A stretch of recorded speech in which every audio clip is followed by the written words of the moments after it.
శుభోదయం మిత్రులారా, వార్తా కథనంపై విశ్లేషణ కార్యక్రమం టీజీటీ మార్నింగ్ న్యూస్ కు స్వాగతం. నేను మీ జర్నలిస్ట్ సత్య.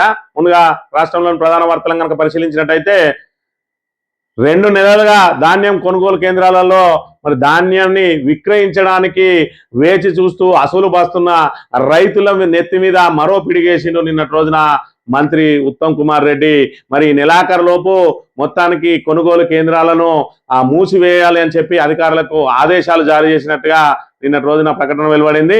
ఒకవైపు ఇప్పటికే అనేక మంది రైతులు తమ ధాన్యం కొనుగోలు లేక 45 రోజుల పాటు మేము ధాన్యం కొనుగోలు కేంద్రాలలోనే వేచి చూస్తా ఉన్నామని చెప్పి ఒకవైపు వాళ్ళు వాపోతా ఉంటే, ఇక్కడ పూర్తిగా పండించిన ప్రతి గింజను ఇక్కడ కొనుగోలు చేస్తామని చెప్పి నమ్మబలికిన కాంగ్రెస్ ప్రభుత్వం ఏదైతే ఆ సన్నవడ్లకు బోనస్ ఇస్తామని చెప్పి ఈ బోనస్లు ఎగ్గొట్టడమే కాకుండా ఇలా మద్దతు ధర కూడా లభించకుండా వాళ్ళను వేయించుక తింటా ఉన్నది.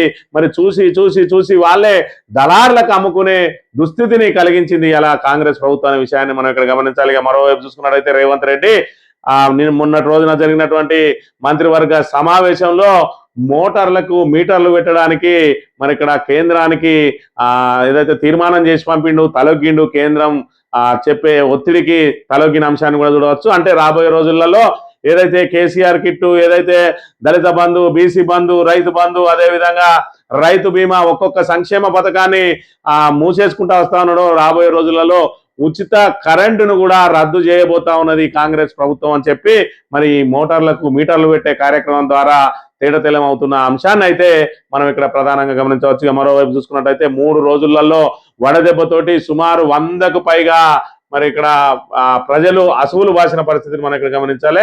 మొత్తం అగ్నిగుండంలా మారింది తెలంగాణ. రాబోయే రోజులలో ఎలినో ఎఫెక్ట్ తోటి ఇప్పటికే కరువు తాండవించబోతా ఉన్నదని ఒకవైపు మనకు ప్రమాద గంటికలు మోగుతా ఉన్నాయి.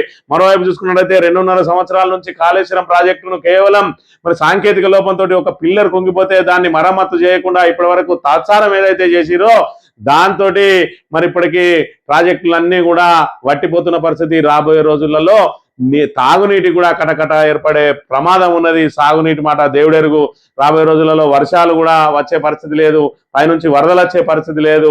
దాంతో ఇక్కడ 100 సంవత్సరాల క్రితం ఏదైతే కరువు ఏర్పడ్డదో ఆ కరువును మళ్ళీ మనం ఎదుర్కోబోతా ఉన్నామని చెప్పి చెప్తా ఉన్న పరిస్థితిని కూడా మనం ఇక్కడ చూడవచ్చు. మరోవైపు చూసుకున్నట్లయితే పశ్చిమాసియా యుద్ధానికి సంబంధించి ఇరాన్ అమెరికా ఆంక్షలకు తలొగ్గింది. ప్రస్తుతం తాత్కాలికంగా 60 రోజుల పాటు శాంతి ఒప్పందం చేసుకుంటా ఉన్నారు. మొత్తానికైతే యుద్ధం ముగిసినట్టుగా భావించవచ్చు. హార్మోజు జలసంధి తెరుచుకోబోతా ఉన్నది. ఇక్కడ ఇబ్బడి ముబ్బడిగా పెట్రోల్ ధరలు పెంచుకుంటూ వచ్చినటువంటి కేంద్ర ప్రభుత్వం తిరిగి వాటిని తగ్గిస్తుందా? ఇక్కడ ఏదైతే ఇప్పటికే బంగారం కొనకండి, అదేవిధంగా వృధా చేయకండి, డబ్బులు వృధా చేయకండి, పెట్రోల్ ఎక్కువ వాడకండి, డీజిల్ ఎక్కువ వాడకండి అని చెప్పి ఏదైతే శుద్ధులు చెప్పిండో ప్రధానమంత్రి ఇప్పుడు హార్మోజ్ జలసంధి తెరుచుకోబోతా ఉన్నది. ఆ మాటలన్నింటినీ వాపసు తీసుకుంటాడా, లేదంటే మనం ఎలాగో ఈ 12 సంవత్సరాల బీజేపీ పాలనలో ఆల్రెడీ మన ఆర్థికంగా ఆర్థిక మాంద్యం ఎదుర్కోబోతున్న నేపథ్యంలో దాన్ని కొనసాగించాలంటాడో ఇక్కడ వేచి చూడాలి. ఈ ధాన్యం కొనుగోలుకు సంబంధించి చూసుకున్నట్టే ఇక్కడ మంత్రి సొంత నియోజకవర్గం దుద్దిల్ల శ్రీధర్ బాబు ఏదైతే మొత్తం ఈ రాష్ట్రాన్ని చరిత్రనే మారుస్తా అని చెప్పి అబద్ధాల పుట్టతోటి ఒక 420 హామీలతోటి 6 గ్యారెంటీల పేరుతోటి అరచేతిలో వైకుంఠం చేయిస్తూ చిత్రగుప్తిలాగా మేనిఫెస్టో రాసిండో ఇవాళ తన సొంత నియోజకవర్గంలోని సొంత మండల ప్రజలకు కూడా ఆయన ఇక్కడ ఏదైతే వాళ్ళ సౌకర్యాలు కల్పించలేకపోతా ఉన్నాడో, అదేవిధంగా వాళ్లకు ఏదైతే వాళ్ళ రైతుల సమస్యలను తీర్చలేకపోతా ఉన్న పరిస్థితిని మనం ఇక్కడ చూడాలి.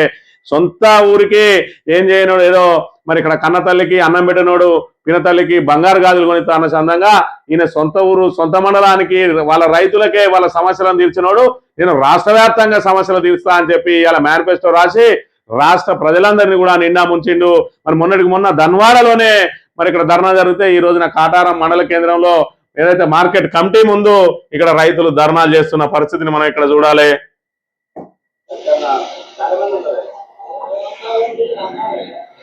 మార్కెట్ కమిటీ ముందు ధాన్యం కొనుగోలు లేక 45 రోజుల నుంచి ఇక్కడే వేచి చూస్తున్నామని చెప్పి రైతులందరూ ధాన్యాన్ని ఇక్కడ ఆరబోసి కాలబెట్టి ఇవాళ నిరసన తెలియజేస్తా ఉన్నాడు. ఎక్కడ వండుకున్నావు శ్రీధర్ బాబు, ఇక్కడ మీ నియోజకవర్గ ప్రజలు ఈ రకంగా రైతులు మరి రోజు రోడ్లెక్కి ఆ ఎండలో మరి పోరాటం చేస్తా ఉంటే కనీసం ఏదైతే ఆ అధికారులకు చెప్పి తక్షణం కొనుగోలు చేయించలేని అసమర్థ దద్దమ్మ మంత్రి ఇవాళ మంత్రికి ప్రాతినిధ్యం వహిస్తా ఉన్నాడు.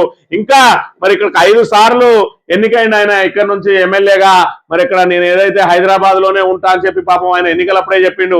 ఎందుకంటే నేను స్థానికంగా ఉంటా, హైదరాబాద్లోనే ఉంటా, నాకు ఒక మంత్రి కాదు, నేను మొత్తం రాష్ట్రాన్నే పరిపాలిస్తా అని. కానీ రాష్ట్రాన్ని పరిపాలిస్తాను కానీ రాష్ట్రంలోనే ఈ మంత్రిని కూడా ఉన్నది, మంత్రిలో నీకు ఓట్లేస్తే నేను రాష్ట్రానికి పోయినావు, మంత్రి పోయినావు అనే ఈ సోయిని మరిచి ఇవాళ సొంత మండల ప్రజలను రైతులను ఈ రకంగా ఏమార్చుక తినడం నీకు ఎంతవరకు భావ్యమో దుద్దిల శ్రీధర్ ఆలోచన చేయాలి. ఇప్పటికైనా నీ తమ్ముడు అక్కడ తిరుగుతాడు కాళేశ్వరంలో మొత్తం ఆ పట్టు వస్త్రాలు కప్పుకొని మరి ఇక్కడ ఫోటోలకు పోజు తెచ్చుకుంటూ తిరుగుతాడు. కానీ ఈ రైతుల దుస్థితిని ఎవరు పట్టించుకుంటారు? నేను లేకపోతే నా తమ్ముడు ఇక్కడ ఉండి చూసుకుంటాడు అన్నావు, ఏం చూసుకుంటాడు? రోజు ఆ వెనుక కాన్వాయ్ ఎంత వస్తుంది, నా వెనుక కార్లేని తిరుగుతున్నాయి, నా ఫోటోలు మంచిగా తీస్తాను సోషల్ మీడియాలో పెడతారా అని చెప్పి చూసుకుంటా ఉన్నాడు. లేదంటే పోయి హైదరాబాద్లో పడి నువ్వు పెట్టిన 3-4 ఆఫీసులలో ఎవరెవరు ఉన్నారో వాళ్ళ దగ్గర నుంచి ఎంతెంత రావాలనో దాని మీద పడ్డాడు తప్ప ఇవాళ ప్రజా సమస్యలు తీర్చడానికి నీకు మరి ఇక్కడ ఏదైతే టైం దొరుకుతలేదు, నీ తమ్మునికి టైం దొరుకుతలేదు. మరి ఒక్క ఓటు 2 ఎమ్మెల్యేలను సందంగా ఒక్క ఓటైతే 2 అధికారాన్ని అనుభవిస్తా ఉన్నారు. ఆ 2 కూడా ఎవరు కూడా ఈ రోజున కనీసం ఈ రైతుల గోడును పట్టించుకుంటున్న పరిస్థితి లేదు అని అంటే మీకు ఓటేసిన మంతని ప్రజలు మరి ఇక్కడ మొన్నటికి మొన్న నీ సొంత నీ గ్రామం కాడనే ధర్నా చేసి ఒక రైతు చెప్పుతోటి చెంపలేసుకున్నాడు. మరి ఇక్కడ నిన్ను రాజీనామా చేయమని కూడా డిమాండ్ చేసిండు అని అంటే ఇక రాబోయే రోజులలో ఖచ్చితంగా ప్రజలు చైతన్యవంతులు అయిన తర్వాత నిన్ను ఏం చేయాలో ఆలోచన చేస్తారనే విషయాన్ని గమనించాలని కోరుతా ఉన్నాం. ఇక నమస్తే తెలంగాణలో వార్తలు కనుక చూసుకున్నట్టయితే ప్రజాకంటక ప్రభుత్వం నెలాఖరుకు కొనుగోలు బంద్, ధాన్యం మక్కల కొనుగోలుపై రాష్ట్ర సర్కారు సంచలన నిర్ణయం, జిల్లాలకు అంతర్గత ఆదేశాలు, గడువు తర్వాత కేంద్రాల మూత, కొనుగోలుకు మిగిలింది 7 రోజులే, నేటికి సగం పంట దిగుబడులు కల్లాలు కొనుగోలు కేంద్రాల్లోనే, సర్కారు నిర్ణయంపై విమర్శలు వెలువ, మిగిలిన పంట అమ్ముకునేది ఎక్కడ, దిక్కుతోచని స్థితిలో అన్నదాతలు, మరోవైపు రైతుల్లో వాన భయం అని చెప్పి రైతుల అనుమానమే నిజమైంది. కాంగ్రెస్ సర్కార్ అన్నంత పనిచేసింది, కొనుగోలులో తీవ్రమైన జాప్యం చేస్తూ వచ్చిన ప్రభుత్వం ఇప్పుడు ఆ కొనుగోలు ప్రక్రియనే బంద్ చేయాలని నిర్ణయించినట్టు తెలిసింది. రైతులు పండించిన పంటలు చివరి గింజ వరకు కొంటామని గప్పాలు కొట్టిన సర్కారు పెద్దలు ఇప్పుడు అర్ధాంతరంగా చేతులెత్తేసే పనిలో పడరు. కొనుగోలులో ఆలస్యం, నిర్లక్ష్యంతో కల్లాలు, కొనుగోలు కేంద్రాల్లోనే ఎక్కడికక్కడ ధాన్యం మక్కలు ఇంకా కుప్పలుగా ఉన్నాయి. ఇలాంటి క్లిష్ట పరిస్థితుల్లో ధాన్యం మక్కల కొనుగోలు ఈ నెల 31 తోటి బంద్ చేయాలని చెప్తే ఇవాళ రైతుల పరిస్థితి చూస్తా ఉన్నాం. ఇక్కడ మంత్రిలో చూసినాం, నువ్వు రాష్ట్ర వ్యాప్తంగా ఎక్కడైనా చూడు మరి రోడ్ల మీద ఉండి రైతులు మా ధాన్యాన్ని కొనుగండి మహాప్రభు అని చెప్పి వేడుకుంటున్న దుస్థితి నెలకొన్నది. ఇలా ఆ రోజు చూసినాం కేసీఆర్ 10 ఏళ్ల పాలనలో రైతుల పరిస్థితి ఏ విధంగా ఉండేది. 24 గంటల ఉచిత కరెంటు తోటి రైతుకు అవసరం పడ్డ రోజునే అక్కడ ఎప్పుడు ఏ టైంలో నీళ్లు పెట్టుకోవాలో ఆ టైంకి పోయి ఆఫీస్కు ఏ విధంగానైతే 9 to 5 పోతాడో రైతు కూడా అదే విధంగా పొద్దున కాలకృత్యాలు తీసుకొని టిఫిన్ గిఫిన్ తిన్న తర్వాత పొలానికి వెళ్ళి అక్కడ మోటార్ ఆన్ చేసుకుని 2 గంటలో 3 గంటలో ఆ నీళ్లు ఆ మడులకు పెట్టుకొని ఆ పొలానికి సంబంధించిన పనులన్నీ చూసుకొని సాయంత్రం లోపు ఇంటికి వచ్చే పరిస్థితి. మరి ఉమ్మడి ఆంధ్రప్రదేశ్ లో ఏ విధంగా ఉండే, ఏ రాత్రి కరెంట్ వస్తుందో తెలియదు, ఎన్ని గంటలు వస్తుందో తెలియదు. ఆ లో వోల్టేజ్ సమస్య, రాత్రి అంతా పొలాల కాడ పడిగాపులు పడి మరి అక్కడ పడుకొని ఉంటే కరెంటు షాక్ గురై చనిపోయినరు, పాము కాట్లకు గురై చనిపోయినరు. మరి 10 ఏళ్ల కాలంలో ఆ రైతుల దుస్థితిని అవన్నిటిని కూడా అందులో నుంచి బయటపడేసి మరి ఇక్కడ పెట్టుబడి సాయం పేరుతోటి, రైతు బంధు పేరుతోటి పెట్టుబడి సాయం అందించిండు. ఏదైతే మరి ఇక్కడ ఆ కుటుంబ పెద్ద చనిపోతే ఆ రైతు కుటుంబానికి అండగా నిలవడానికి, ఆసరాగా నిలవడానికి రైతు బీమాను తీసుకొని వచ్చి ఆ ఆత్మహత్య చేసుకున్న, ప్రమాదవశాత్తు చనిపోయినా, లేదంటే మరి ఇక్కడ నార్మల్ డెత్ ద్వారా చనిపోయినా కూడా మరి ఆయనకు 5 లక్షలు వచ్చే విధంగా బ్రహ్మాండమైన పథకాన్ని రైతు బీమా ప్రవేశపెడితే ఇలా రైతు బంధు వేయింది, రైతు బీమా వేయింది. ధాన్యం కొనుగోలు కేంద్రాలలో మేము ధాన్యం కొనుగోలు చేయడమే కాదు 500 బోనస్ ఇస్తామన్నారు, బోనస్ వేయింది. ఆఖరికి మద్దతు ధర కూడా పీకింది. 7 రోజులలో కల్లాలు బంద్ చేయమని చెప్పి ఉత్తమ్ కుమార్ రెడ్డి ఆదేశాలు జారీ చేసిండు. మరి మిగిలిన అంతా ఈ రోడ్ల మీద తిరుగుతున్న రైతులు ఇప్పుడు ఏం చేయాలా, ధాన్యాన్ని ఎక్కడ అమ్ముకోవాలంటే మీరు దళాలకు అడ్డకి పావు చేరుకు అమ్ముకోండి, మాకేం సంబంధం లేదని చేతులు ఎత్తేస్తా ఉన్నది దుర్మార్గపు మరి గవర్నమెంట్ అనే విషయాన్ని మనం ఇక్కడ గమనించాలి. లక్ష్యం తగ్గించినట్టు ఒప్పుకున్న ఉత్తమ్ 75 లక్షల టన్నులే కొంటామని వెల్లడి. ధాన్యం సేకరణ కుదింపు నిజమే, కొనుగోలుపై మంత్రులతో కలిసి ఏదైతే మన వీసీ అట వీడియో కాన్ఫరెన్స్ నెలాఖరులోగా పూర్తి చేయాలని అధికారులకు మంత్రి ఆదేశాలు. నెల తర్వాత నెలాఖరు లోపు కాదు, ఎన్ని ఉన్నా ఎన్ని పోయినా నెలలో బంద్ చేయమన్నాడు, ఈ నెలాఖరులో బంద్ చేయమని చెప్పిండు. మరి దీంతో వాళ్ళ పరిస్థితి ఏందో ఒకసారి ఆలోచన చేయాలి. ఇలా ఆ మిగిలిన 45 రోజుల నుంచి పూర్తి చేయనోడు వారం రోజులలో ఏ విధంగా పూర్తి చేస్తాడో, మరి ఇక్కడ పండించిన ప్రతి గింజను కొనుగోలు చేసి సత్వరం కొనుగోలు చేయండి అని చెప్పి ఆదేశాలు జారీ చేయాలి. వారం రోజులలో కొనుగోలు కేంద్రాలను మూసేయాలని చెప్పిండట. ఇక ఉచిత విద్యుత్ రద్దు, కరెంటు ప్రైవేటీకరణకు కాంగ్రెస్ కుట్ర, ప్రీపెయిడ్ మీటర్లతో విద్యుత్ రంగాన్ని ప్రైవేట్ పరం చేయబోతున్నది. వ్యవసాయ మోటార్లకు రేవంత్ రెడ్డి ప్రభుత్వం మీటర్లు పెట్టబోతున్నది. సర్కార్ కుయుక్తులను ప్రజలు వ్యతిరేకించాలి, కాంగ్రెస్ ఫ్యూజులు వీకేయాలి. కాంగ్రెస్ అధికారంలోకి వస్తే ఉచిత విద్యుత్ పోతుందని ఆనాడే హెచ్చరించడం. ప్రతి ఒక్కరింట్లో ప్రీపెయిడ్ కరెంటు మీటర్లు రాబోతున్నాయి. కేసీఆర్ మీడపై మోడీ కత్తిపెట్టినా ఒప్పుకోలే, 3 నెలల్లోనే మీటర్లు అంటున్న రేవంత్ రెడ్డి. ధాన్యం కుప్పలపై రైతులు చేస్తున్నా పట్టించుకుని కాంగ్రెస్ ప్రభుత్వం. అంబర్పేట కార్యకర్తల సమావేశంలో బీఆర్ఎస్ వర్కింగ్ ప్రెసిడెంట్ కేటీఆర్ అట. ప్రీపెయిడ్ విద్యుత్ మీటర్లను తెలంగాణలో పెట్టాలని గతంలో కేసీఆర్ పై ప్రధాని నరేంద్ర మోడీ తీవ్ర ఒత్తిడి తెచ్చిండు. రాష్ట్రానికి రావాల్సిన 30,000 కోట్ల రుణాలను కేంద్ర సర్కార్ ఆపినా కేసీఆర్ వెనక్కి తగ్గలేదు. రైతుల ప్రయోజనాల కోసం మోడీని ఎదిరించిన ఘనత కేసీఆర్ అయితే 3 నెలల్లోనే ఇల్లు, వ్యవసాయ మోటార్లకు ప్రీపెయిడ్ మీటర్లు పెట్టాలని శనివారం రాష్ట్ర కేబినెట్ లో కాంగ్రెస్ నిర్ణయించడం దారుణం. ఇవాళ చూసుకున్నట్టయితే కాంగ్రెస్ అదే విధంగా బీజేపీని చూసుకున్నట్లయితే అవి ఉప్పు నిప్పులాగా ఉంటాయి కేంద్రంలో, ఏదైతే జాతీయ స్థాయిలో చూసుకున్నట్టయితే. కానీ ఇక్కడ రాష్ట్ర స్థాయిలో చూసుకున్నట్టయితే మోడీ ఏమో నాతో వచ్చేయి నేను ఎక్కడికో తీసుకోపోతా అంటాడు. మరి రేవంత్ రెడ్డి ఏమో బడే బాయ్ చోటే భయ్యా, బడే మియా చోటే మియా అని చెప్పి మా పెద్దన్న నువ్వు ఎట్ట చెప్తే అట్లింటా అంటాడు. మరి కృష్ణా బ్యారేజీలకు సంబంధించి అవన్నీ కూడా కేఆర్ఎంబి చేతికి అప్పచెప్పిండు. ఇవాళ చూసుకున్నట్టయితే అక్కడ బనకచెర్ల పోలవరం, మరి పోలవరంకు పోలవరం నుంచి అక్కడ కాలువ పోలవరం లింక్ కెనాళ్లను అక్కడ పెడతా ఉంటే దాన్ని వదిలేసిండు, బనకచెర్లకు ఇక్కడ వదిలేసిండు. ఇవాళ చూసుకున్నట్టయితే కావేరి గోదావరి అనుసంధానానికి కూడా ఇక్కడ పచ్చ జెండా ఊపుతున్న పరిస్థితి. మరి గతంలో 10 ఏళ్ల పాటు కేసీఆర్ అధికారంలో ఉన్న సమయంలో ఒక్కరోజు కూడా మన గోదావరి జలాలను మరి దోచుకుపోవడానికి, మన కృష్ణా జలాలను దోచుకుపోవడానికి ఏ రోజు కూడా మరి అక్కడ ఉన్నటువంటి ఆంధ్రప్రదేశ్ ప్రభుత్వం ఒక్కరోజు కూడా సాహసం చేయలేదు. ఇవాళ ఎందుకు చేస్తా ఉన్నదంటే ఇక్కడ అసమర్థ ముఖ్యమంత్రి ఉన్నాడు. మరి ఇక్కడ చూసుకున్నట్టయితే స్వయాన చంద్రబాబు నాయుడుకు ఆయన శిష్యుడు కాబట్టి ఇవాళ ఒకవైపు మన గోదావరిలో జలాకులు పోతా ఉన్నాయి, కృష్ణాలో జలాకులు పోతా ఉన్నాయి. మరోవైపు చూసుకున్నట్టయితే రైతుల నెత్తిన మళ్ళా బండ పెట్టేందుకు ఇవాళ ఉచిత విద్యుత్ రద్దు కూడా కుట్రవంతా ఉన్నాడు. మరి రైతు భరోసా అని చెప్పి 10,000ను 15,000 చేసి మరి ఇక్కడ మీకు అదనంగా మేము 500 బోనస్ ఇస్తాం, 2 లక్షల రుణమాఫీ చేస్తామని చెప్పి రైతులను ఆశపెట్టి మోసపుచ్చి ఇవాళ వాళ్ళను గోస పెడతా ఉన్న పరిస్థితి. ఇప్పటి వరకు రైతు భరోసా 2 ఎకరాలకు మాత్రమే వేసిండు ఈ సీజన్ కు సంబంధించి. గతంలో చూసుకున్నట్లయితే 2 సీజన్లను ఎగ్గొట్టిండు. ఇవాళ రైతు బంధుకు మరి ఇక్కడ బంధు పెట్టిండు, దళిత బంధును బంధు పెట్టిండు, బీసీ బంధును పొందబెట్టిండు. మరోవైపు చూసుకున్నట్టయితే ఇలా ఉచిత కరెంటు కూడా రద్దు చేయబోతా ఉన్నది. ఫీజు రియంబర్స్మెంట్ చూస్తూనే ఉన్నాం. ఇలా కాలేజీలకు విద్యార్థులే ఫీజులు చెల్లించాలని చెప్పి కోర్టులు తీర్పిస్తున్న పరిస్థితి. ఎందుకంటే ఫీజు రియంబర్స్మెంట్ చెల్లిస్తలేదు. ఒకటి తర్వాత ఒకటి పథకాలన్నిటికీ మంగళం పాడుతా ఉన్నది కాంగ్రెస్ ప్రభుత్వం అనే విషయాన్ని మనం ఇక్కడ చూడాలి. ఇక ఆర్డీఎస్ఎస్ తో రాష్ట్రం చీకటే, ఈ స్కీమ్ తో వినియోగదారులకు శాపం. విద్యుత్ రంగం ప్రైవేటీకరణకు సర్కార్ కుట్ర, రైతు డిస్కంను ఆదానికి కట్టబెట్టే యత్నం. స్కీమ్ కు వ్యతిరేకంగా బీఆర్ఎస్ పోరాటం. మాజీ మంత్రి ఎమ్మెల్యే జగదీష్ రెడ్డి మరి ఏదైతే మీటర్లు పెడితే ఎంత నష్టం జరగబోతా ఉన్నదో మరి ఇక్కడ లీడర్లందరూ కూడా ఆవేదన వ్యక్తం చేస్తా ఉన్న పరిస్థితి. మరోవైపు చూసుకున్నట్లయితే థర్డ్ డిస్కమ్ తో రైతుకుని ఎట్టి పరిస్థితుల్లో ఈ డిస్కమ్ కు అనుమతి ఇవ్వద్దు. అప్పులతో పుట్టిన డిస్కమ్ నుంచి రైతులకు సేవలు ఎలా అందుతాయి, ఈఆర్సీ అనుమతి లేకుండా ఎలా ప్రకటిస్తారు? రౌండ్ టేబుల్ సమావేశంలో ఎలక్ట్రికల్ రిటైర్డ్ ఇంజనీర్లు మరి ఇలా చూసుకున్నట్టయితే ఉచితాలన్నిటిని కూడా ఒకటే డిస్కమ్ ద్వారా ఇవ్వాలని చెప్పి చూస్తా ఉన్నారు. ఆ డిస్కమ్ మరి అప్పుల నుంచి పుట్టిన డిస్కము రేపు ₹1 కూడా ఆదాయం రాని ఆ డిస్కము ఎలా మనుగడ సాగిస్తుంది అని అంటే ఆ డిస్కమ్ను తీసుకుపోయి ఆదానికి అమ్మేస్తారట. అప్పుడు ఏం చేస్తాడు ఆదాని? అందరికి కూడా ప్రీపెయిడ్ మీటర్లు పెడతాడు, రైతుకు కూడా ప్రీపెయిడ్ మీటర్లు పెడతాడు. అప్పుడు ఏం చేస్తారు? మీరు ఏదైతే మీరు డబ్బులు కట్టుకోండి, మీరు ఎంత అయితే వాడుకున్నారో అంతా ప్రభుత్వం మీకు ఖాతాల్లోకి వేస్తామంటది. ఇవాళ కదా రైతు భరోసాను ఏ విధంగా రైతు బంధును ఎగ్గొట్టి రైతు భరోసా అనే పేరుతోటి మరి ఇక్కడ రైతులకు పెట్టుబడి సాయాన్ని ఎగ్గొట్టిందో, రేపటి రోజున ఉచిత కరెంటును తీసుకొచ్చి ప్రీపెయిడ్ కరెంటుగా మార్చి ఆ తర్వాత మేము మీకు ఎంత వాడినరో, మీరు ఎంత డబ్బులు కట్టినో మేమంతా మీకు రియంబర్స్మెంట్ చేస్తామని చెప్పి ఆ తర్వాత కాంగ్రెస్ ప్రభుత్వం చేతులు ఎత్తేస్తుంది. మరి ఆదాని ఒకవేళ ప్రీపెయిడ్ లేకపోతే నీకు మోటార్కు కరెంట్ కట్ చేస్తాడు. రాబోయే రోజులలో జరగబోయేది ఇదే.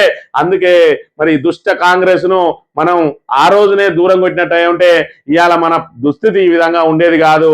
ఏదైతే కేసీఆర్ మీద, కేసీఆర్ కుటుంబం మీద మరి ఇక్కడ పూర్తి స్థాయిలో అబద్ధాలను, అసత్యాలను ప్రచారం చేసి వాళ్ళ మీద దుష్ప్రచారం చేసి వాళ్ళ మీద ఏదైతే మరి ఇక్కడ వాళ్ళ కుటుంబం ఒక్కటే లబ్ధి పొందుతుందని చెప్పి ఒక రకమైనటువంటి మరి ఏదైతే ప్రచారాన్ని చేసి ఇవాళ నిరుద్యోగులందరికీ కూడా ఉద్యోగాలు రాకుండా వాళ్ళ ఇంట్లోనే ఉద్యోగాలు వచ్చినాయి అని చెప్పి ఇవాళ రేవంత్ రెడ్డి మరి వాళ్ళ ఇంట్లో ఎన్ని ఉద్యోగాలు వచ్చినాయో చూసుకోవాలి. ఇవాళ వాళ్ళ తమ్ముడు అన్న పాడిందే పాటగా చేస్తా ఉన్నారు. వాళ్ళు ఏమైనా ప్రజాసేవ చేస్తా ఉన్నారా అంటే దోపిడీకే పరిమితమైనరు. మరి హరీష్ రావు కానీ లేదంటే కేటీఆర్ కానీ మరి వాళ్ళు ఏం చేస్తా ఉన్నారు, ప్రజానికం అంతా కూడా చూస్తా ఉన్నారు. ఇలా ప్రతిపక్షంలో ఉండి కూడా మరి ప్రతి సమస్య మీద ప్రభుత్వాన్ని నిలదీసి మరి ఇక్కడ బాధితులకు న్యాయం జరిగే విధంగా వాళ్ళు పోరాటం చేస్తా ఉన్నారు. వాళ్ళను పట్టుకొని మరి ఇక్కడ రేవంత్ రెడ్డి ఎన్నెన్ని మాటలు అన్నాడు. ఇలా రేవంత్ రెడ్డి గద్దెనెక్కి ఒక అసమర్థుడు గద్దెనెక్కితే మరి ఏ విధంగా రాష్ట్రం సర్వనాశనం అవుతుందో ఇప్పుడు మనకు కల్లారా చూపిస్తున్న పరిస్థితిని కూడా మనం చూడాలి. ఇక ఎండ ప్రచండం, రికార్డు స్థాయిలో ఉష్ణోగ్రతలు 21 జిల్లాల్లో 45 డిగ్రీలకు పైనే పెరిగిన వడదెబ్బ మృతుల సంఖ్య 3 రోజుల్లో 107 మంది మృతి. 48 గంటల్లో కేరళ తీరానికి నైరుతి వాతావరణ శాఖ వెల్లడి అని చెప్పి ఇప్పటికే 107 మంది చనిపోయిందట. మరి ఈ 3 రోజులలో అందరూ కూడా జాగ్రత్తగా ఉండాలి. ఎవరు కూడా ఈ ఎండ వేడిమిని తట్టుకోలేరు కాబట్టి బయటికి వెళ్ళడం మాక్సిమం తగ్గించే ప్రయత్నం చేయాలి. పనులన్నిటి కూడా 10 నుంచి 11 లోపే మరి పూర్తి చేసుకోవాలి. ఉదయాన సాయంత్రం 5 గంటల తర్వాత మాత్రమే మళ్ళీ ఏ పని ఉన్నా పెట్టుకోవాల్సిన అవసరం ఉన్నది. ఇక కరువు సైరన్ జూలై చివరి నాటికి సూపర్ ఎల్నివో గండం దేశం మీదకి తరుముకొస్తున్న మహావిపత్తు. పసిఫిక్ జలాల ఉష్ణోగ్రతలు పెరగడమే కారణం అంటున్నారు. మరి 150 ఏళ్ల తర్వాత ఈ తీవ్రతతో ఇదే తొలిసారి నైరుతిపై ఎఫెక్టు. సాధారణం కంటే తక్కువ వానకాలం పంటలపై దుష్ప్రభావం పడే అవకాశం. గ్రామీణ ప్రజల ఆదాయానికి గండి, తిండి కటకట. దేశవ్యాప్తంగా ఆహార సంక్షోభం తలెత్తే ప్రమాదం. 1876 నుంచి 78 నాటి మహాకరువు మళ్లీ తాండవించే ప్రమాదం ఉన్నదంటున్న పర్యావరణ శాస్త్రవేత్తలు. ఆ మహాకరువులో ఆకలికి తాళలేక ప్రపంచవ్యాప్తంగా 5 కోట్లు, భారత్ లో 96 లక్షల మంది ప్రజలు బలయ్యే అవకాశం ఉన్నది. సూపర్ ఎల్నీనోతో రాష్ట్రంలోనూ లోటు వర్షపాతం, పశ్చిమ కనుమల్లో వానలు లేక నదీ జలాల కటకట. రాష్ట్రంలో సాగునీటి సరఫరా మీద ప్రభావం పడే అవకాశం ఉన్నదని చెప్పి మరి ఇక్కడ సూపర్ ఎల్నినో అనే గండం మనకు రాబోతా ఉన్నది.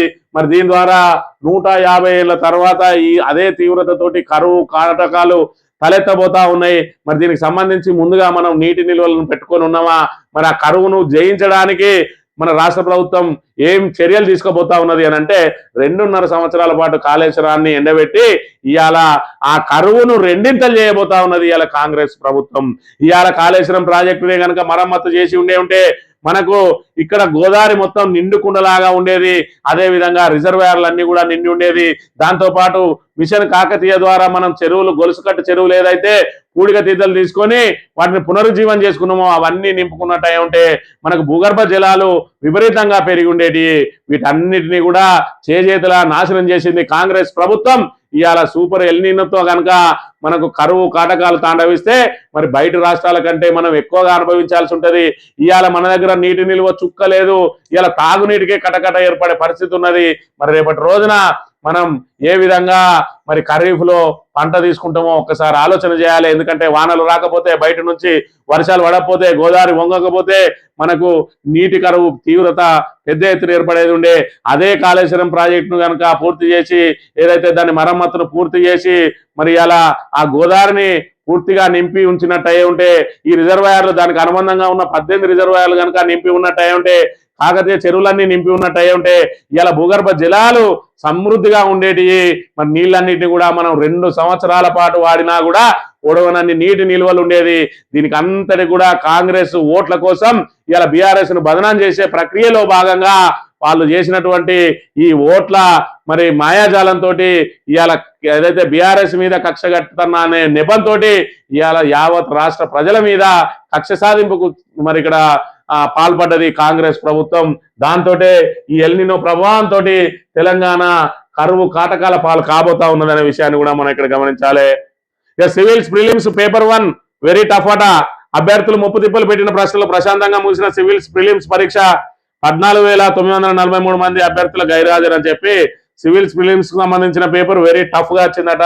సరే, ఎంత టఫ్ గా వచ్చినా మరి అందులో సరే 100 మార్కులు వచ్చిన వాళ్ళకి వచ్చేది ఉంటే ఇప్పుడు 50 మార్కులకు వచ్చిన వాళ్ళకే మరి అవకాశం ఉంటుంది. దాంతో పెద్దగా ఒరిగేది ఏం లేదు.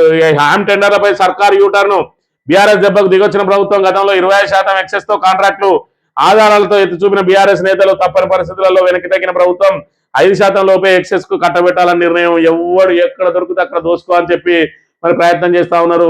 R&B మంత్రి నేనేం తక్కువ తిన్నానా అని చెప్పి మరి 25% ఎక్సెస్ కు అన్ని టెండర్లు కూడా ఇచ్చేస్తే మరి బీఆర్ఎస్ నాయకులు హరీష్ రావు దీన్ని పెద్ద ఎత్తున మరి ఇక్కడ ప్రజా క్షేత్రంలోకి తీసుకొచ్చి ప్రజల ముందు పెట్టడంతో వెనక్కి తగ్గి 5% కంటే ఎక్కువ ఉన్న టెండర్లను రద్దు చేస్తానంటే అన్ని టెండర్లు కూడా రద్దు అవుతాయి. ఎందుకంటే అన్ని కూడా 25% ఎక్సెస్ మీదనే ఉన్నాయి అనే విషయాన్ని మనం ఇక్కడ చూడాలి. ఇక 200 కోట్ల ఆస్తి వదులుకుంటే 10 కోట్లు ఇస్తారట. అధికార పార్టీ ఎంపీ బెదిరింపులు. ప్రశ్నిస్తే మాపైనే పోలీస్ కేసులు. అనన్య ఇన్ఫ్రా ప్రాజెక్ట్స్ డైరెక్టర్లు నితీష్ అశోక్ రెడ్డి ఆరోపణ. 10 కోట్లు తీసుకొని 200 కోట్ల విలువైన భూమిని వదులుకోవాలంటూ అధికార పార్టీ ఎంపీ ఒత్తిడి చేస్తున్నారని Ananya infra project private limited డైరెక్టర్లు నితీష్ విజయ్ వర్గీయ అశోక్ రెడ్డి ఆరోపించారు. హైదరాబాద్లోని సోమాయిగూడ ప్రెస్ క్లబ్ లో ఆదివారం మీడియా సమావేశంలో మాట్లాడుతూ రంగారెడ్డి జిల్లా అబ్దుల్లాపూర్ మెట్టు మండలం బాచారం గ్రామంలో సర్వే నెంబర్లు 93, 94, 95, 97, 98, 99లో 34 ఎకరాల 25 గుంటల భూమికి గత హక్కుదారులైన కంపెనీ దివాలా తీయడంతో పెట్టుబడి పెట్టిన వారు నేషనల్ కంపెనీ లా ట్రిబ్యునల్ ఆశ్రయించినట్టు తెలిసింది. 2023 ఫిబ్రవరిలో స్థలాన్ని NCLT కోర్టు వేలంలో 35 కోట్లు చెల్లించి తాము సొంతం చేసుకున్నామని పేర్కొన్నారు. బకాయిదారుల బాకీలు కూడా చెల్లింపులు పూర్తయినాయట. పూర్తయితే అనన్య ఇన్ఫ్రా ప్రాజెక్టుల్లో మరి ఆ భూమిని కనుక తీసుకుంటే ఇవాళ అధికార పార్టీకి సంబంధించిన ఒక ఎంపీ అనే దగ్గర పోయి నేను నీకు 10 కోట్లు ఇస్తా, ఈ భూమిలోకి వెళ్ళిపో, లేకపోతే మీ అంత చూస్తా, మీ మీద కేసులు పెడతా అని చెప్పి ఈ రకంగా పట్టాదారుల భూములను కూడా వాళ్ళు ఏదైతే నీతివంతంగా మరి ఇక్కడ చట్టబద్ధంగా కొనుగోలు చేస్తే మరి మీకు తక్కువ ధరకు వచ్చింది కదా అని చెప్పి వాళ్ళు 35 కోట్లకు కొంటే 10 కోట్లు ఇస్తా, ఇక్కడ నుంచి దెంగే అని చెప్పి మాట్లాడుతూ ఉన్నారట. అంటే భూ కబ్జాల పర్వం మరి ఇక్కడ అధికార పార్టీ ఇవాళ పోలీసుల మరి అలసత్వంతో వాళ్ళు ఏ విధంగా చెలరేగిపోతా ఉన్నారో మనం ఇక్కడ చూడవచ్చు. సాక్షాత్ వాళ్ళు వచ్చి ప్రెస్ మీట్ పెట్టుకున్నారు. ఆ ఆస్తి ఇవాళ 200 కోట్లు అయింది. మరి 200 కోట్లు అయిందని మేము ఏదో మా ఇన్ఫ్రాస్ట్రక్చర్ ఉన్నది, మరి దాంతో మేము ఏదో మా ప్రాజెక్టును చేసుకుంటాం, మేము అవసరమైతే అపార్ట్మెంట్లు కట్టుకుంటాం, లేదంటే ప్లాట్లు చేసి విక్రయించుకుంటాం, దాన్ని ప్రభుత్వ పరంగా ఖజానాకు ఎంత కట్టాలనో అంత కట్టి దాని పర్మిషన్లు తీసుకుంటాం అంటే లేదు అది మాకు వదిలేయకపోతే నీ అంత చూస్తామని చెప్పి బెదిరిస్తా ఉన్నారట. ఇగో ఇది కాంగ్రెస్ మరి ఇక్కడ ఏ విధంగా దౌర్జన్యకాండ చేస్తా ఉన్నదో ఒక్కసారి మనం ఇక్కడ ప్రధానంగా చూడాలి. ఇక 2న అపాయింటెడ్ డే ప్రకటించిన ఆర్టీసీ కార్మికుల ఎదురు చూపులు. నేటికి నిర్ణయం తీసుకుని కేబినెట్ సబ్ కమిటీ భేటీ. సబ్ కమిటీ మరి దీని మీద సబ్ కమిటీ వేసిరు. మొన్న ఆర్టీసీ వాళ్ళు మరి పెద్ద ఎత్తున స్ట్రైక్ చేస్తే దాన్ని మొత్తం ఆ స్ట్రైక్ మీద నీళ్లు చల్లి మీరు ఏదంటే అదే అని చెప్పి అన్నారు. ఎందుకంటే మనం ఇచ్చేది లేదు సచ్చేది లేదని దానికి ఒక సబ్ కమిటీని వేసిండు.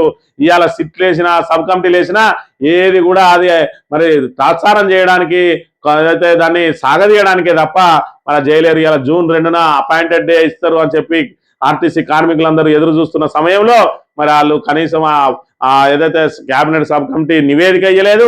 మరి ఇక్కడ మొన్నటి రోజున జరిగినటువంటి కేబినెట్ సమావేశంలో దీని మీద ఏం నిర్ణయం తీసుకోలేదు. కాబట్టి ఆర్టీసీ కార్మికులకు శటగోపం పెట్టినట్టే మనం ఇక్కడ భావించవచ్చు. ఇక సాక్షి దినపత్రిక విషయానికి వస్తే క్యూర్లో వాటర్ పూరట. హైదరాబాద్, మేడ్చల్, రంగారెడ్డి జిల్లాలో విచ్చలవిడిగా భూగర్భ జలాల వినియోగం. భారీ భవనాలు రోడ్లతో నిండిపోయిన హైదరాబాద్ మహానగరం పరిసర ప్రాంతాలు. వర్షం నీళ్లు ఇంకడానికి కరువైన నేల, ఆపై కబ్జాలకు గురైన చెరువులు, నాలాలు. హైదరాబాద్ మహానగరం పరిసర ప్రాంతాల్లో ఇంకే వర్షపు నీళ్ల కంటే తోడే భూగర్భ జలాల పరిమాణమే ఎక్కువనట. భూగర్భ జల వనరుల మదింపు నివేదిక 2025 వెల్లడించిన కేంద్ర ప్రభుత్వం చూసుకున్నట్టయితే క్యూర్లో వాటర్ పూర్గా ఉన్నది. ఈ క్యూర్ పరిధి ఏదైతే ఉన్నదో ఔటర్ రింగ్ రోడ్డు ఆ లోపలి పరిధి ఏదైతే ఉన్నదో అందులో మొత్తం నిర్మాణాలు, రోడ్లు, మరి ఇక్కడ ఎక్కడికక్కడ ఒక నీళ్ల చుక్క కూడా ఇంకడానికి సాధారణమైన ప్లేస్ లేదు. మొత్తం కాంక్రీట్ జంగల్ గా మారింది అని చెప్పి మన నివేదిక వెల్లడించిన పరిస్థితిని మనం ఇక్కడ చూడాలి. ఇక ఏంటి సార్ ఇంత స్లో? హైదరాబాద్ లో మందకొడిగా మ్యాపింగ్. రాష్ట్రంలో దూసుకెళ్తున్న గ్రామీణ జిల్లాలు 91.07% మ్యాపింగ్ తో అగ్రస్థానంలో జనగామ జిల్లా. అత్యల్పంగా మేడ్చల్లో 35.8%, హైదరాబాద్ లో 42.82%. రాష్ట్రంలో ఇంకా 1,15,00,000 మందికి పైగా ఓటర్ల నమోదు పెండింగ్ లో ఉన్నది అని చెప్పి మరి ఇక్కడ చూసుకున్నట్టయితే ఏదైతే ఆ ఓటర్ల సవరణకు సంబంధించిన అంశానికి ఇవాళ మరి మందకొడిగా సాగుతా ఉన్నది. హైదరాబాద్ లో గ్రామీణ ప్రాంతాల లాగా ముందుకు సాగడం లేదని చెప్తున్న పరిస్థితి.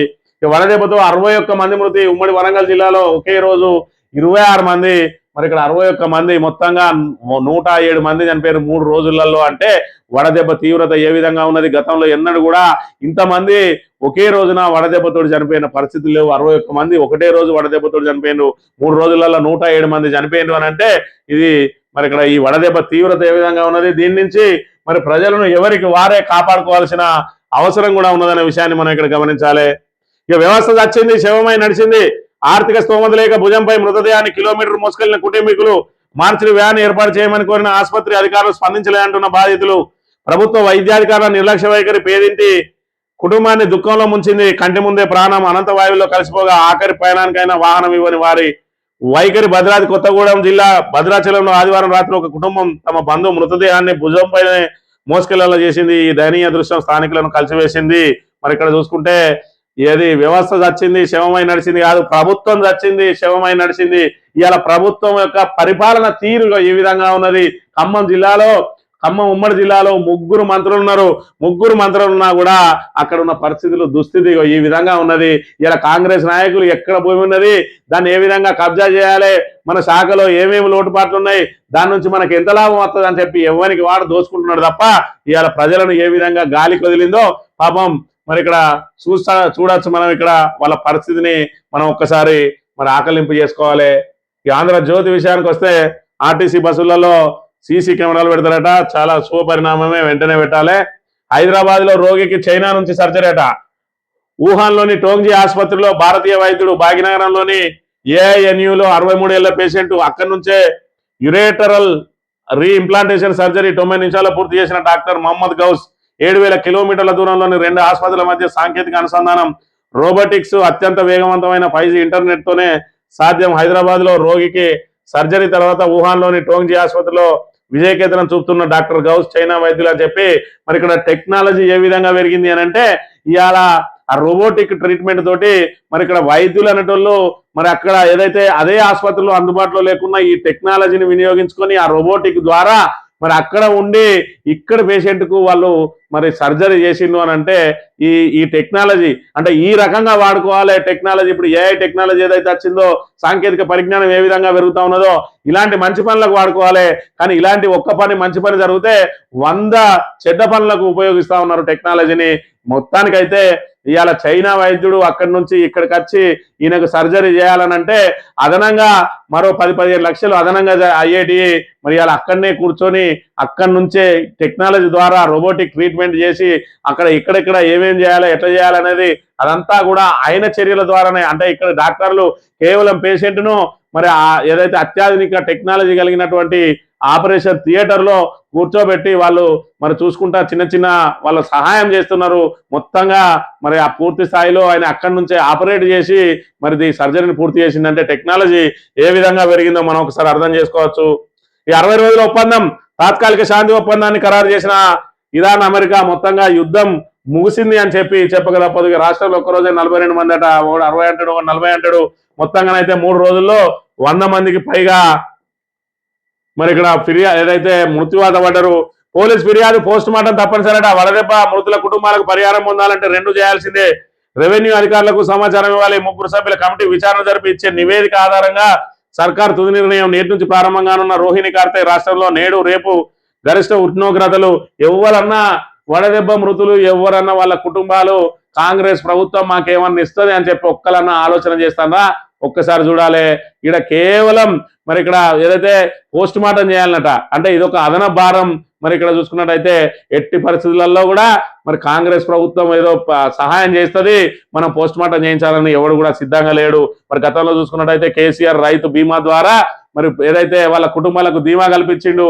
వితౌట్ పోస్ట్ మార్టం రైతు చనిపోయినా గాలి డెత్ సర్టిఫికేట్ పెడితే వెంటనే వాళ్ళకు ఏదైతే 10 రోజుల లోపే వాళ్ళకు కర్మకాండలు ముగిసే లోపే 5 లక్షల రూపాయలు వాళ్ళ బ్యాంక్ అకౌంట్లలో పడ్డ పరిస్థితి నుంచి ఇవాళ పోస్ట్ మార్టం రాకొచ్చింది పరిస్థితి అనే విషయాన్ని మనం ఇక్కడ చూడాలి. స్మార్ట్ మీటర్లపై ఒప్పందాలు బీఆర్ఎస్ హయాంలోనే. సాగుకు స్మార్ట్ మీటర్లు ఉండవు. స్మార్ట్ మీటర్లకు అయ్యే ఖర్చు కేంద్ర రాష్ట్ర ప్రభుత్వాలదే. 2017లో కేంద్రంలో MOU, 24లోనే అసెంబ్లీలో చెప్పిన సీఎం ప్రభుత్వ వర్గాల వెల్లడి. ఇది ఆంధ్రజ్యోతినన్న చెప్పుబట్టి కొట్టాలి, లేదంటే ఈ బీఆర్ఎస్ హయాం లేదని చెప్పి ఎవడైతే మాట్లాడుతాడో వానన్న చెప్పుబట్టి కొట్టాలి. ఇవాళ బీఆర్ఎస్ ప్రభుత్వం ముగిసిపోయి 2.5 సంవత్సరాల తర్వాత మరి ఇక్కడ నిన్న కేబినెట్ లో తీర్మానం చేసి బీఆర్ఎస్ హయాంలో ఒప్పందం జరిగిందంటాడు. అప్పుడు ఒప్పందం జరిగితే నువ్వు వ్యతిరేకించు, అప్పుడు ఒప్పందాల పత్రాలన్నీ కూడా బయట పెట్టు. ఇవాళ కేసీఆర్ మరి మీటర్లు పెట్టము అని చెప్పి కొట్లాడితే నువ్వు మీటర్లు పెడతావు. ఆ కృష్ణా ప్రాజెక్టులను ఎక్కడ కూడా KRMBకి అప్పగించాలని చెప్పి 10 సంవత్సరాల పాటు అప్పగించకపోతే నువ్వు వచ్చి రావడంతో మరి కేంద్రానికి తలొగ్గి అప్పచెప్తావు. ఇంకా ఇవన్నీ ఒప్పందాలు బీఆర్ఎస్ హయాంలో అంటే ఖచ్చితంగా ప్రజలు మిమ్మల్ని చెప్పులతోటే కొడతారు, మామూలుగా కొట్టరు. మిమ్మల్ని ఇంకా కూడా బీఆర్ఎస్ మీద బదనాం చేసే కార్యక్రమాలు చేస్తే ప్రజలు నమ్మడానికి సిద్ధంగా లేరు. మీ అసమర్థత, మీ దగుల్బాజీ తనం అంతా కూడా ఆల్రెడీ రైతులకు, ప్రజలకు పూర్తిస్థాయిలో తెలిసిపోయింది. మొత్తంగా ఉచిత విద్యుత్తును రద్దు కోసం కుట్ర పడతా ఉన్నది కాంగ్రెస్ ప్రభుత్వం. ఈ చేతగాని ప్రభుత్వాన్ని ఏ విధంగా నడపడమో తెలవడం లేదు. ఎందుకంటే ఆదాయాన్ని పెంచే మార్గాలు వీళ్ళకి ఏమి తెలివై, మరి ఇక్కడ సంక్షేమ పథకాలు ఏ విధంగా అమలు చేయాలనో దానికి సమకూర్చుకోవాల్సిన నిధులను సేకరణ తెలియదు. కాబట్టే ఇవాళ ఒక్కొక్కటిగా సంక్షేమ పథకాలకు మంగళం పాడుతా ఉన్నది కాంగ్రెస్ ప్రభుత్వం. ఇంకా 2.5 సంవత్సరాలలో ఇంకా ఎన్ని విచిత్రాలు చూడాల్సి వస్తుందో మనం ఒక్కసారి ఆలోచన చేసుకోవాలి. జీవనశైలి మార్పులతోనే క్యాన్సర్ రోజు రోజుకు బాధితుల సంఖ్య పెరుగుతుంది. తొలి దశలో గుర్తిస్తే సులువుగా చికిత్స అట. మరి క్యాన్సర్ అనేది ఏదైతే దానికి మందు లేదు, నివారణ మార్గం అన్న సందంగా తయారైంది. క్యాన్సర్ పేషెంట్లకు ఎంతవరకు వాళ్ళ జీవన ఏదైతే వాళ్ళ లైఫ్ టైంను కొంత పెంచుకుంటూ పోవడే తప్ప పూర్తిగానైతే క్యాన్సర్ నివారణ అయితే మరి జరుగుతున్నట్టు కనబడడం లేదు. ఇక కరడుగట్టిన నక్సలైట్లకు పుష్పగుచ్చాలతో స్వాగతం పలకలేం. అడవుల్లో ఆపరేషన్లు అత్యంత కఠినం. బలగాలు ప్రాణాలొడ్డి పోరుతున్నాయి. ఆపరేషన్ అంటే పెనుగులాట ఉండదా? కస్టడీ మరణం అని ఎలా చెబుతారు? కట్టా రామచంద్రారెడ్డి మృతదేహానికి రీపోస్ట్ మార్టం జరపాలన్న పిటిషన్ పై సుప్రీంకోర్టు వ్యాఖ్యలు. పిటిషన్ ను తిరస్కరించిన న్యాయస్థానం అట. మరి ఇక్కడ నక్సలైట్లను వాళ్ళను కస్టడీలోకి తీసుకొని చిత్రహింసలు పెట్టి చంపిన అని చెప్పి కట్టా రామచంద్రారెడ్డి మృతదేహానికి రీపోస్ట్ మార్టం చేయాలని మరి ఇక్కడ ఒక పిటిషన్ వేస్తే సుప్రీంకోర్టు దాన్ని తిరస్కరించింది. ఎందుకంటే కరడు కట్టిన నక్సలైట్లను మేము పుష్పగుచ్చాలతోటి స్వాగతించలేము అని చెప్పి కూడా వ్యాఖ్యలు చేసిన పరిస్థితి. ఏడాదిలోపు మోడీ సర్కార్ పతనం అంట. విధాన వైఫల్యం వల్లే ఆర్థిక సంక్షోభం. నీట్ పరీక్ష లీకేజీపై విద్యామంత్రి రాజీనామా చేసే వరకు విశ్రమించాం. మైనారిటీల ముసుగులో కాదు, ముస్లిం సమస్యలపై నేరుగా పోరాడండి. కాంగ్రెస్ ఆధ్వర్యంలో జూన్ 6న మైనారిటీ ఎస్సీల ఉమ్మడి సదస్సు. భవిష్యత్తులో హిందూ ముస్లిం రాజకీయాలు ఉండవు, అసమానతలే జాతీయ సమస్యగా మారతాయి. మరి భవిష్యత్తులో హిందూ ముస్లిం రాజకీయాలు ఉండయి అని అంటే దీనికి ప్రధాన కారణం ఇటు కాంగ్రెస్ అటు బీజేపీ హిందువులను పట్టుకుంటే కాంగ్రెస్ ముస్లింలను పట్టుకున్నది. మీరిద్దరు చేయబట్టే ఇవాళ హిందూ ముస్లిం సమస్య అనేది ఇక్కడ నెలకొన్నది. ఇవాళ ఏదైతే ఆర్థిక సంక్షోభం మీద కానీ, ఇవాళ పడిపోతున్న జీవన ప్రమాణాల కానీ, అదేవిధంగా ఆర్థికంగా మరి ఎందుకు మనకు ఈ ఇబ్బందులు జరుగుతున్నాయని కానీ, లేకపోతే ఉపాధి కల్పించడంలో ప్రభుత్వాలు వైఫల్యం పొందడం మీద కానీ, అదేవిధంగా మన దగ్గర మరి అనేక ఇన్ఫ్రాస్ట్రక్చర్ ఉన్నది. దానికి తోడు మరి ఇక్కడ నిపుణులైనటువంటి మేధా సంపత్తి కలిగిన యువత ఉన్నది. దీని అంతటి కూడా వినియోగించుకొని మనం ఎందుకు ఎక్స్పోర్ట్ చేయలేకపోతా ఉన్నాం, మన దేశ ఆర్థిక స్థితిని ఎందుకు మెరుగుపరచుకోలేకపోతున్నాం అనేది ఇటు అధికార పక్షం ఇటు ప్రతిపక్షం కూర్చొని మరి ఏ విధంగా మన దేశాన్ని డెవలప్ చేయాలని ఒక్కరోజు కూడా ప్రయత్నం చేయలేదు. మొత్తంగా రాజకీయాల కోసమే మరి వాళ్ళు కొట్లాడుతూ ఉండడంతో ఇలా ఈ పరిస్థితి ఏర్పడ్డది. మొత్తంగా ఇలా కాక్రోచ్ జనతా పార్టీ అని చెప్పి ఏదైతే సోషల్ మీడియాలో ఒకటి మరి వెలిసిందో, జెన్జీ ఉద్యమం ఏదైతే నడుతుందో, ఇలా కాంగ్రెస్ వైఫల్యంతో అది బయటకు వచ్చింది. ఇలా కాంగ్రెసే గట్టిగా పోరాడే ఉంటే ఆ రెండో మరి ఇక్కడ వేదిక అనేది అవసరం లేదనే విషయాన్ని కూడా మనం ఇక్కడ గమనించాలి. ఇక బీఆర్ఎస్ ను తేలిన చంపినట్టు చెప్పుతో కొట్టి చంపాలి. రాష్ట్రంలో ఆ పార్టీ పని అయిపోయింది, సోషల్ మీడియాకే పరిమితమైంది. బీజేపీ రాష్ట్ర అధ్యక్షుడు రామచంద్రరావు నిజమే బీఆర్ఎస్ తేలును చంపినట్టు చెప్పుతో కొట్టి చంపాలి. వాళ్ళు సోషల్ మీడియాకే పరిమితమైంది. ఎందుకంటే వాళ్ళు బండి సంజయ్ కొడుకు లెక్క రేపులు చేస్తలేరు, మరి అదేవిధంగా ఏదైతే రఘునందన్ రావు లెక్క భూకబ్జాలు చేస్తలేరు, మరి బండి సంజయ్ లెక్క పోయి కాంగ్రెస్ వంతో చెట్టా పట్టాలు వేసుకుంటలేరు. ఏమైనా ప్రజా సమస్యల మీద నిలదీస్తా ఉన్నారు, ప్రజా సమస్యల ధ్యేయంగా ముందుకు పోతా ఉన్నారు. వీడు ఏమంటాడంటే ప్రజా సమస్యలతో మనకెందుకు రా పని, మనం వాళ్ళ కాంగ్రెస్ వాళ్ళతోటి వాళ్ళ బూట్లు నాకుండా తిరిగితే ఆడింత తింటాడు, మనకింత వారెత్తాడు కదా, ఎందుకు ఈ బీఆర్ఎస్ చేయబట్టి మాకు వచ్చే పైసలు కూడా రాకుండా పోతాయని చెప్పి ఇలాంటి కుక్కలు ప్రతిపక్షంలో ఉండి ప్రతిపక్షంగా పోరాడుర్రా అంటే మరి అలా అధికార పక్షానికి వంత వాడే వాళ్ళు వీడు కూడా మాట్లాడుతూ ఉన్నాడు. ఇలాంటి చేతగాని దద్దమ్మలను ఇలా అధ్యక్షులను చేస్తే మరి ఆ పార్టీ సర్వనాశనం అవుతున్న తీరైతే కళ్ళ ముందే జరుగుతున్న పరిస్థితిని కూడా మనం ఇక్కడ చూడవచ్చు. ఈనాడు దినపత్రిక విషయానికి వస్తే భారత సైన్యానికి తెలంగాణ టెక్నాలజీ అట. డ్రోన్ యుద్ధాలు, ఆయుధ భద్రత సవాళ్లకు సరికొత్త పరిష్కారాలు, ఆర్మీలో మానసిక ఒత్తిడి నుంచి ఉపశమనానికి పరికరం, నూతన ఆవిష్కరణలకు రాష్ట్ర ప్రభుత్వ ప్రోత్సాహం, టీ వర్క్స్ తో వెస్టర్న్ మిలిటరీ కమాండ్ ఒప్పందాలట. డ్రోన్ కు గురిపెట్టి వదిలితే బుల్లెట్ భాగాలు ఇలా విడిపోతూ లక్ష్యాన్ని ఢీకొట్టే దిశగా ముందుకు వెళ్తాయని సూచించే ఊహా చిత్రం అట. మొత్తంగా తెలంగాణ టీ వర్క్స్ ఏదైతే మరి ఇక్కడ కేటీఆర్ మానస పుత్రిక, మరి ఇక్కడ కేటీఆర్ల కలల పంట ఇవాళ టీ వర్క్స్, టీ హబ్, అదేవిధంగా టీ శాట్ అని చెప్పి మరి ఇక్కడ ఆయన ఐటీ మంత్రిగా ఏదైతే ఆయన ఐటీ మంత్రిగా బాధ్యతలు చేపట్టిన తర్వాత మరి టెక్నాలజీని పెంచడానికి వివిధ విభాగాలను టీ హబ్ అని చెప్పి అదేవిధంగా ఎంటర్ప్రెన్యూర్స్ ను ప్రోత్సహిస్తూ టెక్నాలజీని పెంచడానికి ఏవైతే మరి వాటిని విస్తరించిండో అవన్నీ కూడా ఫలితాలు ఇవ్వబోతా ఉన్నాయని చెప్పి ఏదైతే ఆర్మీ మరి మిలిటరీ ఇవాళ వాళ్ళతో ఒప్పందం చేసుకున్నారు అని అంటే మరి ఆ బీఆర్ఎస్ ముందు చూపు అనేది ఇవాళ ఫలితాలు ఇస్తా ఉన్నది. ఇవాళ కాంగ్రెస్ ప్రభుత్వం కనుక అవన్నిటినీ బీఆర్ఎస్ సంక్షేమ పథకాలను బీఆర్ఎస్ చేపట్టినటువంటి ముందు చూపు కార్యక్రమాలను కొనసాగిస్తూ అదనంగా ఇంకా ఏం చేయాలని ఆలోచించే ఉంటే మరి భారత్ ఏదైతే రాష్ట్రంలో ఆర్థిక మాంద్యం ఉండేదే కాదు. మరి అలా మన ఆర్థిక మాంద్యం ఏ విధంగా ఉంటున్నది, మన టెక్నాలజీని ఎందుకు వినియోగించుకోలేకపోతా ఉన్నాం, మనకు సంబంధించినటువంటి మరి ఏదైతే ఆదాయ మార్గాలను ఎందుకు పెంచుకోలేకపోతా ఉన్నాం అంటే ఆదాయ మార్గాలను పెంచుకోవాలంటే మరి అలా ట్యాక్సులు పెంచుడు, ట్యాక్సులు నేరుగా పెంచితే ప్రజల నుంచి ఉద్యమం వస్తుందని చెప్పి భూముల విలువల నుంచి భూముల విలువల చాటున ట్యాక్సులు అదనపు ట్యాక్సులు వసూలు చేయడం, అదేవిధంగా మద్యం మీద మాత్రమే ఆధారపడి ఉండడంతో ఇవాళ మద్యం అప్పులు అదేవిధంగా భూముల విలువలు పెంచి దాని ద్వారా వచ్చే రిజిస్ట్రేషన్ల ఆదాయంతో ప్రభుత్వాన్ని నడపడానికి ప్రయత్నం చేస్తా ఉన్నారు. దాన్ని మరి సమిష్టిగా వీళ్ళందరూ కూర్చొని ఏమైనా నిర్ణయాలు తీసుకుంటున్నారా అంటే లేదు, ఎవరికి ఎక్కడ దొరికితే భూమి మీద అక్కడ కబ్జాలు చేసుకోవాలి, మన జేబులు నింపుకోవాలన్న చందంగానే ఉన్నది తప్ప ఎవరు కూడా ప్రజా సమస్యల మీద ఆలోచిస్తలేరు. 6 గ్యారెంటీల గురించి ఆలోచిస్తలేరు. మహిళలకు 2500 ఎట్లు ఇవ్వాలి, కళ్యాణ లక్షల తులం బంగారం ఏ విధంగా ఇవ్వాలి, అదేవిధంగా 2000 పెన్షన్ 4000 ఏ విధంగా చేయాలి, రైతు భరోసా మనం 15,000 ఇస్తామని 12,000 కుదించినా కూడా రైతుల నుంచి మరి ఎవరు కూడా పోరాటం చేయలేదు. కనీసం మరి ఇక్కడ సీజన్ కు 6,000 అన్నా వాళ్ళకు నిక్కచ్చిగా ఇద్దాం, లేదంటే దాని మీద 5 ఎకరాలకు ఇద్దామా 10 ఎకరాలకు ఇద్దామా అనేది ఒక నిర్ణయం ప్రకటిద్దామంటే కనీసం ఆ నిర్ణయం కూడా తీసుకోలేని దద్దమ్మ ప్రభుత్వం. ఆఖరికి 2 బర్తులు ఇవాళ మంత్రివర్గంలో 2 బెర్తులు ఖాళీ ఉన్నాయి. మరి 2.5 సంవత్సరాల సమయం పూర్తయిపోయింది. ఎలక్షన్ ఇయర్, లాస్ట్ ఇయర్ ఎలక్షనే ఉంటది.